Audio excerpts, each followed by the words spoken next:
Before we talk about the modern doctrine, let's take a moment to review the historical development of the case law.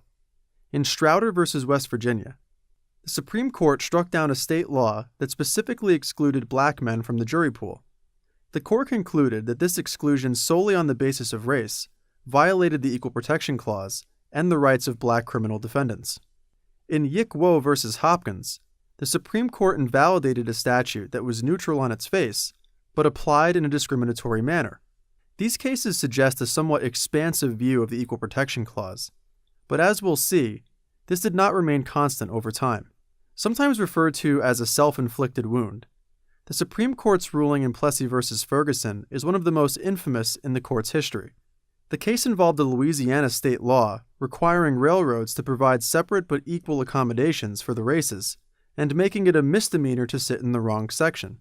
Homer Plessy, a man classified as black under Louisiana law, was arrested and convicted of sitting in the wrong car. The appeal reached the Supreme Court, where Plessy challenged his conviction on the ground that the law in question violated the 13th and 14th Amendments. By a 7-1 majority, the court held that the law was constitutional. First, Justice Brown concluded that the 13th Amendment was inapplicable, because a law that simply distinguished between the races did not harm legal equality or reestablish slavery. Next, Justice Brown concluded that while the Equal Protection Clause was designed to make the races equal before the law, it was not intended to bar all distinctions drawn on the basis of race or enforce social equality and commingling of the races. Effectively, the Supreme Court enshrined the principle of separate but equal into our law, and it would remain so for a very long time after.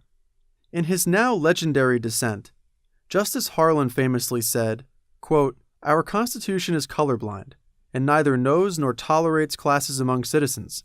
In respect of civil rights, all citizens are equal before the law. The humblest is the peer of the most powerful."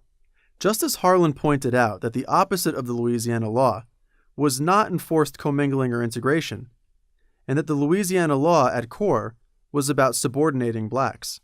He went on to say that, quote, "If evils will result from the commingling of the two races upon public highways established for the benefit of all, they will be infinitely less than those that will surely come from state legislation regulating the enjoyment of civil rights upon the basis of race."